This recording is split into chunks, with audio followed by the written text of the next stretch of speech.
지난 10월 창원의 두산중공업에선 또다시 구조조정 바람이 불었다. 2001년 무려 1,100여 명의 인원을 삭감한 지 불과 2년 뒤 회사의 조건부 명예퇴직 안에 따라 1차로 관리직 사원 370명이 회사를 떠났다.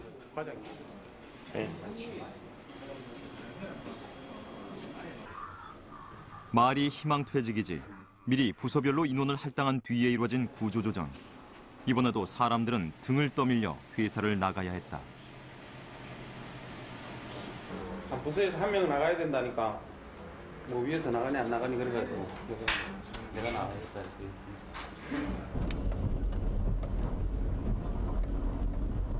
곧이어 현장직 근로자에 대한 2차 명예퇴직이 이어졌다. 퇴직한 사람들은 모두 900여 명.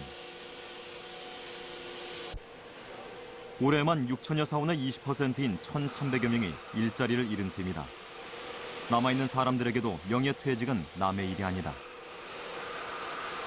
분위기가 지금 앞으로 비전이 안 보이고 그다음 앞날이 어떤 불확실하니까 회사 자체가 거기에 불안을 많이 느껴가지고 지금 뒤에 손을 좀 안 잡힌다 그래요.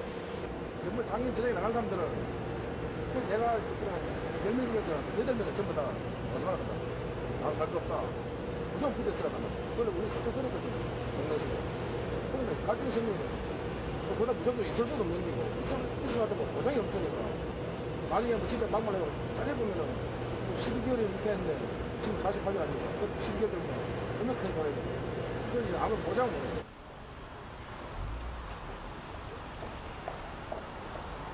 구조조정으로 회사 문을 나선 뒤 송준재 씨는 곧바로 일자리를 찾아 나섰다.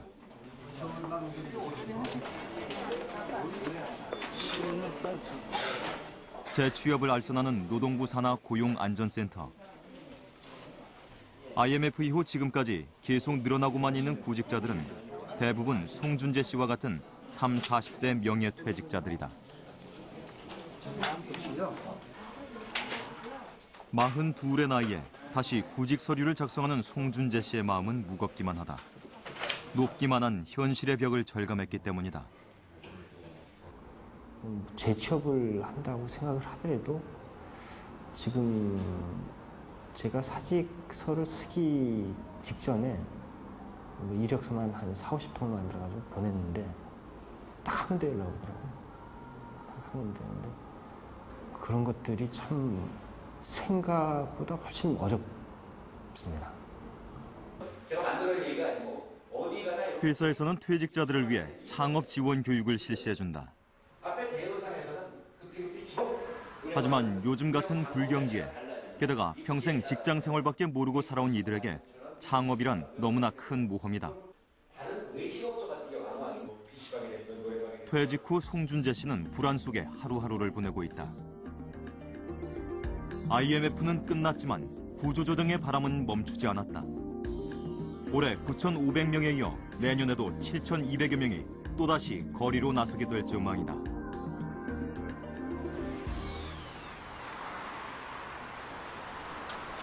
울산 시내에 있는 한 컴퓨터 수리 및 소모품 판매점.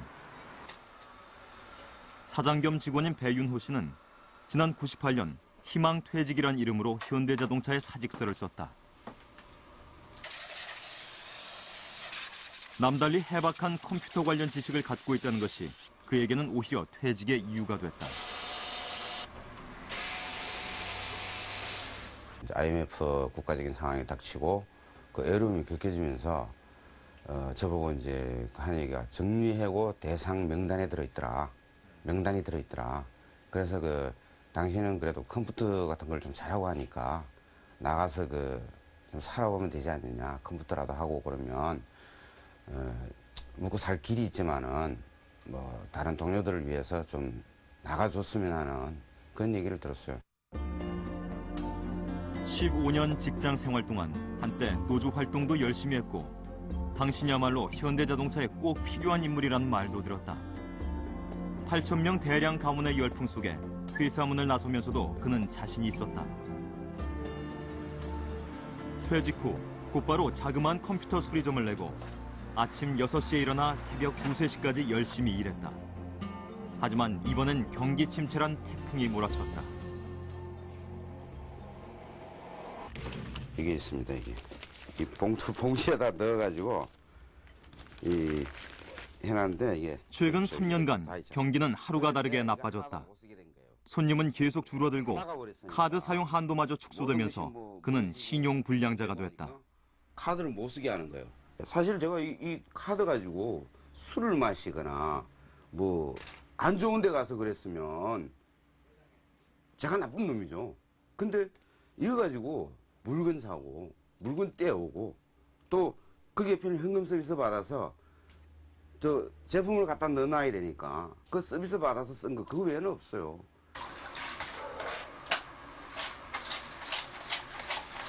가족에게 카드 빚을 넘겨주지 않기 위해 그는 결국 이혼이란 방법을 선택했다. 명예퇴직 후 신용불량, 그에 이은 가족 해체라는 뉴스 속의 일들이 바로 자신의 일로 닥친 것이다. 이제 적자가 누적이 되기 시작하니까 돈을 못 벌고 빚은 늘어나고 가족들이 떠나기 시작하는 거죠. 난 그게 제일 안타까워요. 지금 잃어버린 게 바로 그거라고 생각해요. 어떤 순간에서도 가족만큼은 지켜야 하는데 그 가족을 잃어버린 거 이게 제일 가슴 아프고 무너져요. 심장이. 제 심장이 진짜 무너집니다.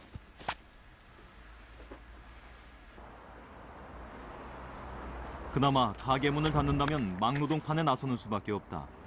마지막 보루인 가게를 살려보기 위해 그는 지금도 틈나는 대로 홍보 전단지를 돌린다. 이제는 지푸라기라도 잡고 싶은 심정이다.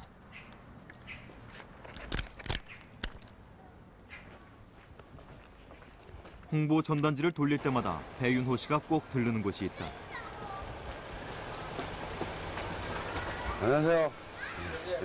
예, 지금 아파트 좀 보려고, 예. 배 씨는 전에 살던 아파트를 찾아왔다. 6개월 전 빚 때문에 살던 아파트를 처분하고 이사를 했지만 배윤호 씨는 수시로 이곳을 찾는다. 6년 전 해고 통보서가 날아들었던 그 우편함으로 반가운 소식이 오기를 기다리는 것이다. 회사 뭐 복직 소식이나 있는가? 또 내 우편물 뭐 여기 살다가 갔으니까 얼마 전에 갔으니까 그래도 뭐 좋은 소식이 좀 왔으면 하는 그런 마음으로 와요.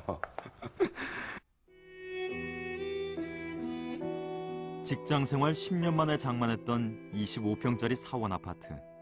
그것은 그의 꿈이자 희망이었다. 골조가 올라갈 무렵부터 출근하듯 찾아와 지켜보곤 했었는데 지금 그의 가족은 허름한 단독주택 2층을 세내어 살고 있다. 아이들 얼굴을 보러 집에 들를 때면 단란했던 지난날의 추억들이 더욱 안타까워지는 윤호 씨다.